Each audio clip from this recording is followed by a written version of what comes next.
Welcome to Bearing Light, a podcast of the Georgia Bulletin, news source of the Catholic Archdiocese of Atlanta. I'm Nicole Golden, editor, along with co-host Andrew Nelson, reporter. Advent, the season of hope, expectation, and waiting, is upon us. The beginning of the Church's liturgical year, Advent, began Sunday, November 30th. So joining us today on Bearing Light is Michael Accurso, Director of Music and Liturgy at Atlanta's Cathedral of Christ the King, here to discuss songs of the season. Thank you and welcome. It's great to be with you. Thanks for having me. So excited to talk about music. It is not only the most wonderful time of the year, we get to hear songs that especially resonate in people's hearts and minds and things that they sort of have a strong emotional or connection to. So it's great. Time for music this year. It's a beautiful time of the year for music. Yeah. Tell us a little bit about your background in music, how you first discovered music, and your educational background, and then share with us how you made your way to Atlanta's Cathedral. Sure. So I grew up in a musical family. My father was a professional musician. He studied composition in school, and then, but on the side, he was a jazz musician. And so ultimately he had a career in music. He was a college professor, but so between his education and his work experience, he taught classical and jazz. And so I was exposed to that at a young age. And my mother was actually also a music major, and that's how they met. But she never worked in music. She wound up working in finance. So, so that was. You would have been a disappointment if you didn't study music. So music is in the family. And so, but I took piano lessons as a kid, and like most kids, I hated them. And so I quit. Me too. I quit. And I never did any choirs as a kid, but then in middle school, I had a few friends that had been in the choral program at my home church. I grew up in New Jersey at a very large parish, over 5,000 registered families. And so, and yet we had a church that sat less than 400 people. So we used the church and we used a gym, and so we had a lot of masses for every weekend. And so we had a lot of ensembles. And so when I was in middle school, the music director was starting a new ensemble just for boys. And I don't know that she meant it to just be boys, but the initial interest was just boys. And so I had these friends doing it, and so I did it with them. And it turns out to be great because, at that age, you're going through changed voices as a boy, and you don't want to do that in front of girls. So it was positive, positive peer pressure there. Right. And so that's how I got involved in going back. First of all, that's how I got back into music, but then that was my first entry into church music. Huh. And then when I was in high school, I got really sick, and I never really knew exactly what it was. Looking back, it was probably some sort of bronchitis, but I couldn't sing for months. And so that's when I wanted to get back into playing the piano. And so I went to my father, actually, and actually drew on his jazz experience, and he taught me how to improvise. And so I came back into playing through improvisation, and then filled in with sort of some of the more classical features and approach, technique. So that was sort of my re-intro into music. At this point, I'm in high school, and I have to decide now what I'm going to do in college, and I wanted to be an architect. Yeah. And so the first schools I went to go see were engineering schools, and I had a bad relationship with calculus. And so I decided I didn't want to do math. In hindsight, that was probably, not necessarily the most logical, it's probably more algebra. But anyway, I decided to go into school for music. And I started looking at schools. I wanted to study sacred music because I had a great experience in church. But I also wanted to study music education because I thought that there was a chance I wouldn't actually be a good enough musician to be a church musician. So I thought I can teach. And I don't mean to any disrespect to any teachers that are listening, because teachers are excellent performers. But anyway, I wanted to go to school where I could study both, and I landed on Moravian College, So I started my music studies there. I was a voice major, but I always played the piano and organ on the side. And then from there, I went to graduate school at Notre Dame. Go Irish. Go Irish. And I was in Notre Dame for quite some time. I eventually got a master's and then a doctorate in conducting. And so then I had to decide then what am I going to do now? Am I going to teach? And I still, I wanted to do church music. And so before actually I was even finished with exams and dissertation, I started to apply for jobs just out of practice. And I only applied for cathedral positions because I thought, I just thought, let me shoot for the top and see what happens. And I didn't actually expect to get one. But I did wind up becoming the director of music for the Diocese of Raleigh, and then and their cathedral, which at the time was Sacred Heart Cathedral, had the interesting designation of being the smallest cathedral in the contiguous U.S. If we in Atlanta, we know about Christ the King. Sacred Heart is half the size of Christ the King. Oh, wow. But while I was there, we built a new cathedral. And so a 2,000-seat cathedral, Holy Name of Jesus. And so I was in Raleigh for 3 years, and then from there I came to Atlanta. So you came from our province neighbors. Exactly. I did from not. Bishop Zarama. Oh, okay. Yes, of good memory. A good Yes. friend of ours. Right, Yeah. right. Oh. So tell us about Director of Music and Liturgy. What is that role really at the cathedral? Right. So, music and liturgy, they're a married pair. Mm-hmm. They work together, and music is my main area of passion and expertise, and so I oversee all of the musical aspects of the cathedral in some ways more directly than others. So the morning masses I really have fairly direct oversight of, whether that be with cantors and organ or the choir.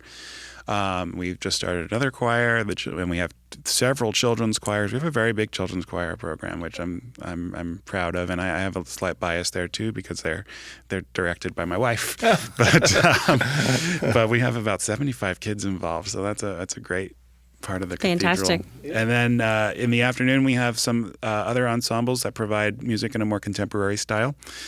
So they fall within my department, but I pretty much give them the free rein to choose their own music, and as long as it's within the liturgical appropriate confines, I pretty much let them have free rein.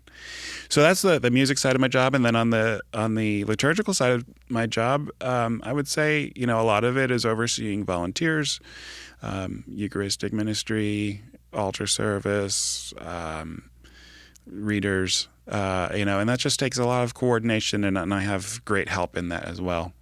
So that it's all a seamless mass, right? Right. Ideally, There's a team of sacristans, so that's all just falls within my department. I've mostly gone to the cathedral for high church, what I call high church events, ordinations, Right. maybe, things where the archbishop may preside.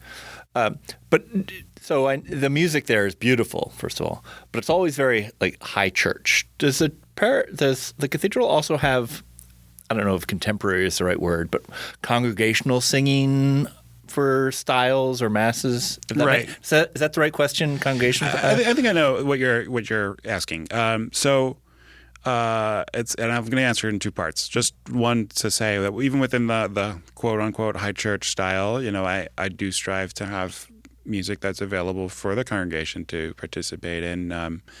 But we do blend in choral music from the choral repertoire that is not congregational, and other aspects like that. But just to go back to say those other ensembles that I was mentioning. So on Sunday afternoon at the 4:00 Mass, we have a life teen band. Oh. And then at the 5:30 Mass, we have what's called the Cathedral Ensemble.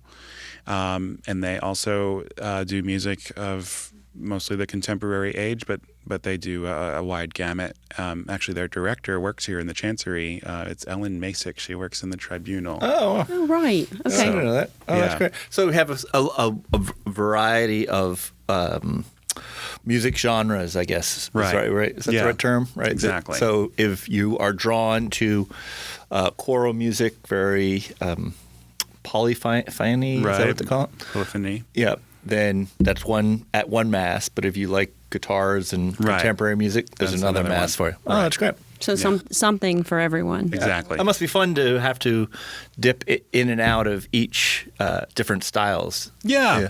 I would say pretty much the three groups that I've mentioned, we sort of stick to our own because that's where our strengths lie. But we all do multiple. Yeah. Well, and so we have you here today to talk a lot about Advent and Christmas. They're distinct seasons. Of course, we tend to lump them all together, maybe. Right. But what are some differences? And then maybe share a piece of music that's your favorite from each. Sure. So the music of Advent and the music of Christmas. So the music of Advent really focuses on, we're just going to say, the coming of Christ. And the music of Advent is actually very deep, and there's a lot of double meaning to so much of it, because it's not only the coming of the baby Jesus, but a lot of it also has references to second coming. And it's just very. It sounds a little. It's not enough to say that it's clever, that, but it is. I mean, it's so. I think I'm just going to come back to that word one more time. It's very deep, and so listen for that as you're listening. Favorites from Advent, "O Come, O Come, Emmanuel" is it's classic, but there's just so much to it, it's very. That's one that it's so old, like it's timeless. It's the text dates back to the 9th century, and still means a lot. Right. It's still, here we are over 1,000 years later, and we're still singing it, and it means so much. And that's the one that everybody grabs, Right. Another one that I love, though, for Advent that's much less known. It's called "Lo, He Comes with Clouds Descending." Oh, wow. And it's our whole hymn tradition, not only for Advent and Christmas, but our entire hymn tradition is our hymn tradition in the English-speaking world, England, United States. It's actually much broader than other hymn traditions because mostly because England was so influenced by the French and the Germans that all of that musical tradition influenced England, and then England, they came here. And so this "Lo, He Comes with Clouds Descending," it actually comes from the English Methodist tradition. Yeah. But it's a great tune, and again, it focuses on that second coming. We just heard that scripture only a week or two ago. If the average person in the pews wanted to really sit down and look at the lyrics, that would be in most hymnals under Advent, or yes. Okay. It would be in most hymnals under Advent, yeah. Because you're right, I have not heard of that one as much as "O Come, Emmanuel." Right. Okay. And then as far as Christmas goes, so the music of Christmas, I think Christmas, our culture has made it a much more sentimental season. But it also has a very deep theology to it. And I think the music of Christmas really tells that story. The music of Christmas is very historical. It's giving you the historical account. But my favorite, this one is much easier to answer, is "O Come, All Ye Faithful." Oh. And one, it's got a great tune, right? And it's a strong tune.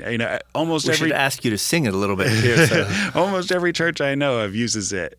Right. Almost all churches use it specifically for the procession, but not every church does. Yeah. But the text is actually, I think, one of the greatest parts of it, because it draws on our complete biblical and theological understanding of Christmas. And I say that because if you look at the gospel accounts on Christmas, you'll find that we get bits and pieces from each one. So, on Christmas midnight mass, we hear from the Gospel of Luke, and we hear about the shepherds, right, and the angels. But we don't hear about the Magi because they're not in the Gospel of Luke. They're in the Gospel of Matthew. And so, and there's more verses to "O Come All Ye Faithful" than we see in the hymnal. There's actually 6 or 7 verses, but most hymnals only have 4. And so if you look at the total hymn, you get the angels and the shepherds, and you get the Magi, and then you get God of God, Light of Light. There's that verse that's not in every hymnal either. And then you get Word of the Father, and these come from the Gospel of John.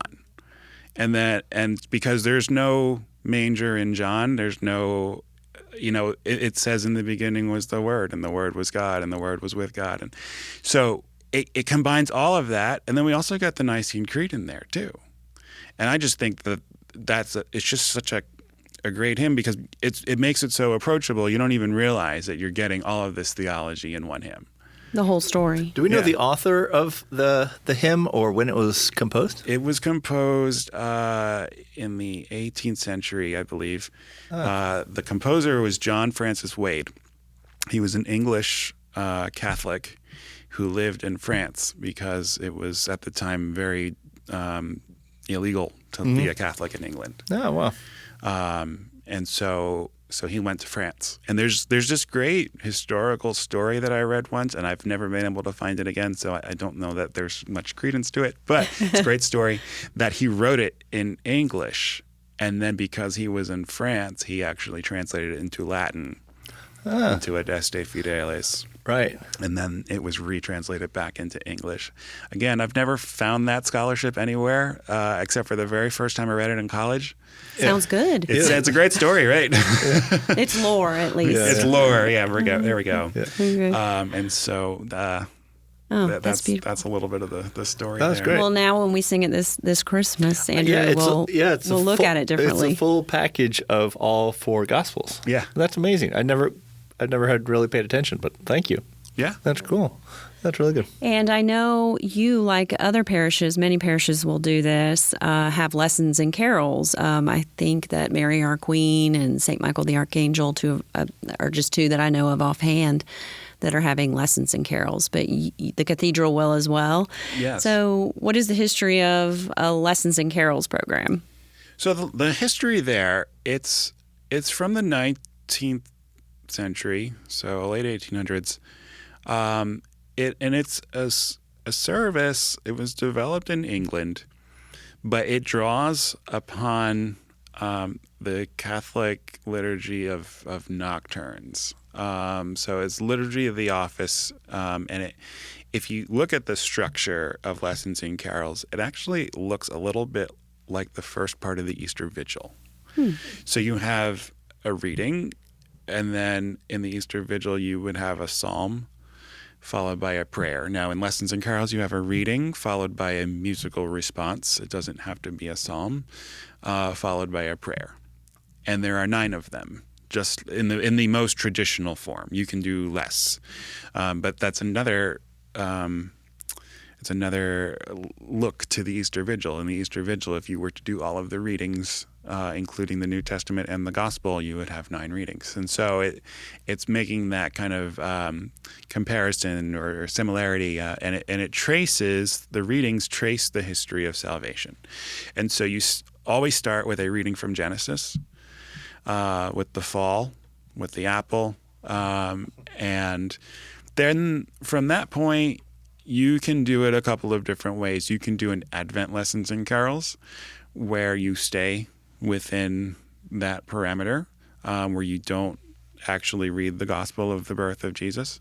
You could do a Christmas lessons and carols, or in the tradition of the Cathedral and other places, I didn't make this up, you could start in Advent and you could end with Christmas. And so we do about 3 to 4 readings from the Advent collection. We read from Genesis, Isaiah, Zephaniah, and we hear the prophets speaking about, what will come to be, and we hear about, the root of Jesse. And then we will read from the gospel accounts, Luke, Matthew, and end with the John that I was just referring to a few minutes ago. Right. And so we have those 9 readings. At the cathedral, the Archbishop presides, and we invite all of the auxiliary bishops and the clergy of the cathedral. So they all participate in the readings of the readings of the lessons. They're called lessons in that particular context. And then, just true to that form, we have a musical response to each one. So some of those are choral, where just the choir does it, and then some are the carols of the season. So we'll sing O Come, O Come, Emmanuel, and Lo, He Comes with Clouds Ascending, Silent Night, and O Come, All Ye Faithful. Oh. Wow, sounds incredible. Yeah, it does. Certainly does. It must be a crowd pleaser. Oh, yeah. Yeah, you must have a very strong attendance because families just Right. want to experience that. Right. And the nuts and bolts, Sunday, December the 14th, I believe. December 14th at 7 p.m. Okay, and also the cathedral's website is great. If people forget, they can go there. And, Right. CathedralCTK.com. Thank you. I was looking to find that on my notes, and you beat me to it. I wanted to also, someone mentioned they knew that we were going to talk about Advent and said the O antiphons, Right. that they were a big fan of those. Those play a role in the latter part of Advent, and Right. So traditionally, the O antiphons are sung at Vespers in the 7 days that lead up to Christmas Eve.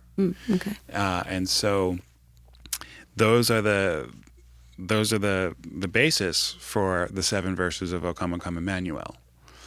And so to do those in their most appropriate liturgical home, those would be the antiphons that get sung right before the Magnificat at Vespers in those 7 days leading up to the 24th. It's interesting. I was just talking to somebody about the O antiphons, and we always sing O Come, Emmanuel with the first verse being O Come, Emmanuel. But actually, traditionally, in the way it is set up in Vespers, you don't get O Come, Emmanuel until the day before Christmas Eve. So it's really the last verse. And if you take the Latin title of all of these O antiphons, and they're called O antiphons because the first word is always O. It's just a very practical reason for calling them O antiphons. So it's O Emmanuel and O Rex Gentium, which is King of the Nations. O Oriens, O Clavis David, O Radix Jesse, O Adonai, O Sapientia. So now, if you go to the word after the O, and you take the first letter, and you start at the feast at Christmas, and you work backwards, you get Emmanuel Rex Oriens, so E-R-O, and then you get Clavis Radix Adonai Sapientiae, C-R-A-S. This is a Latin acrostic. Oh, wow. Right? And so you put all those letters together and you get 2 words. You get ero cras, which is Latin for I will be there tomorrow. Oh, wow. Oh, how fantastic. Oh, Right? that's Isn't that amazing. just like a great little, That's a Advanced yeah. prophecy of what right? is It was what is to be. very thoughtfully arranged. you know? Everything has such deep meaning, Right. and Yeah. we just sing it and maybe don't pay attention. Right. So we don't sing them in their correct order, and I think that's editorial decisions made by hymn publishers. Yeah. So, Right. Another beautiful thing that about the cathedral is the sanctuary space, and how does that lend to the musical experience there? The acoustics and yeah, the acoustics of the cathedral are quite nice, as you know, and as I alluded to earlier. Our cathedral is not amongst the largest cathedrals. But it's of a size and shape and building material. It's made out of limestone that it gives a very nice acoustic without being overly echoey and boomy, and so that certainly helps with music making, to sing in a nice space that when you sing it actually the sound goes somewhere. Yeah. yeah. That's amazing. Are there resources for some of the things we've talked about if people just want to look up text or hear a song that you've talked about? Is there a good place to go to, an app or a website? I actually love to listen to music on YouTube. There's so much great, there's so many great recordings on YouTube. Some are professional and some are not. But you just have to know what you're looking for. And YouTube has a service much like Spotify, or you can stream through it. But any of them really are great places. And what I love to do is just look up one or two that you like, and then let the algorithms show you things that you don't know. I can't tell you how many pieces of music I have planned that I did not know previously. Wow! But I just heard. Then I don't think it's unusual for somebody to have a hymnal in their own book collection, to look at texts themselves. There's all kinds of books out there, hymnal companions they're called. They'll tell you the stories of the hymns, and so there's several of them out there. We have several traditions surrounding Advent that we encourage families are encouraged to do, maybe making an Advent wreath, right, at home around the table or something like that. Is there an Advent tradition surrounding music that a parishioner or somebody could maybe think about doing, or that you've heard of? Well, in my own home, and I, as I said earlier, my wife is also a musician. We do sing a verse of an Advent hymn as we do our table blessing in the evening. In Advent, instead of say the traditional table blessing, we'll light an Advent candle and sing. That's great. So instead of saying grace before meals, let's say, right, but many people do, you might sing a verse from an Advent song. Right. Oh, that's beautiful. And we have young kids, and so if we do something like "O Come, Emmanuel," at least they can all sing on the rejoice part. That's wonderful. Yeah. That's loud resounding for the rejoice part. Right. Yeah. Oh, that's great. That's wonderful. Wonderful. We could all adopt something like that, I think, as a new tradition for Advent. Yeah. Thank you, Michael, so much for helping us to understand more about music and its role in these beautiful seasons. And again, December 14th, 7 to 8 p.m. is the Cathedral's Lessons and Carols. More at cathedralctk.com. Thank you to our listeners of Bearing Light. Find episodes on the Georgia Bulletin website, YouTube, and your favorite podcast platforms the first and third Mondays of each month. The print edition of the Georgia Bulletin is published bi-weekly, featuring news in English and Spanish. Learn more at georgiabulletin.org. A blessed Advent to all, and join us again on Bearing Light.